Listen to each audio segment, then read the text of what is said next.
I recently came across a post by a Neo-Khalistani, which I wanted to respond to via this post.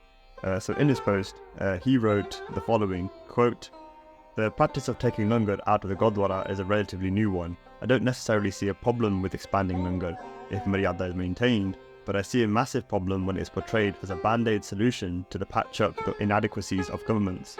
This has become a big thing in the West. Langar was never supposed to be that. Guru Sahib gave us the wisdom and power to establish Sikh Raaj upon institutions such as Langar, not create a disconnect between the two and serve structures incapable of just governance. I long to see the day when Langar is presented as a basic public policy of Sikh Raaj." Unquote. I respectfully disagree. Langar should never be a public sector activity or something to be provisioned by the state and thus a public sector provision. It therefore means it is financed by taxes, not this fund. It is a critical mistake in my view to equate taxes and this fund, since the former is defined by its involuntary nature, whereas the latter is wholly voluntary. It is imperative to understand and preserve Langar as a private sector activity, run on a voluntary participation basis. The difference between private sector and public sector is as follows. Public sector, the part of an economy that is controlled by the state. Private sector, the part of the national economy that is not under direct state control. Although this is the standard definitions from the Oxford Dictionary, Azaadism further clarifies that private activity is any activity where the state has no involvement in at all. Additionally, the state is understood as any taxing authority or monopoly on violence in a territory or jurisdiction.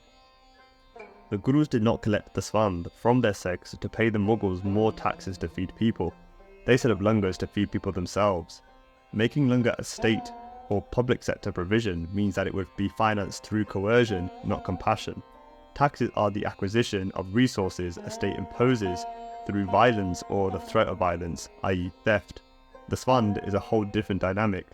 To finance Langar with taxes invalidates the effort as seva in my view, based on the following Saki and Shabad. So during the times of Guru Nanak, there existed a public worker for the Mughals named Gangu Bagu.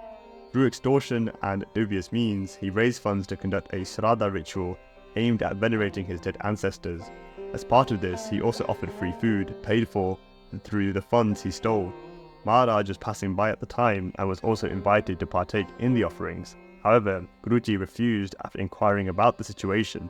The following Shabad was then revealed in response. The thief robs a house and offers the stolen goods to his ancestors. In the world hereafter, this is recognized and his ancestors are considered thieves as well. The hands of the go-between are cut off. This is the Lord's justice. O Nanak, in the world hereafter, that alone is received which one gives to the needy from his own earnings and labour, and that's from Ang 472. Therefore, I believe that Langar should remain to be a private sector effort, conducted voluntarily by volunteers, or by voluntary to participate in relationships. Keep Langar privatized. I understand the motivation to say things like, Langar should be basic public policy, but it is just so representative of a poor foundation in basic economics.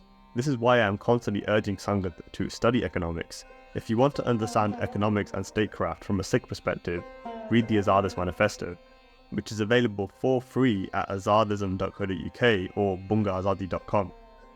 As for the strange contention about taking Langar outside the Gurdwara and claiming it to be an attempt at a band-aid solution to patch up the inadequacies of governments, I remember first coming across this narrative when reading an article in a socialist journal that included a Neo-Khalistani arguing these exact same points.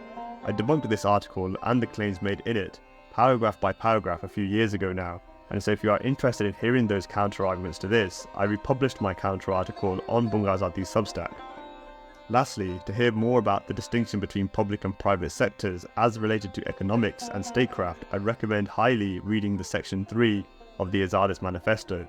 The section actually opens with the example of Langar and the Swan too, which should hammer home the importance of getting this distinction right and further implications that we can then extrapolate from there.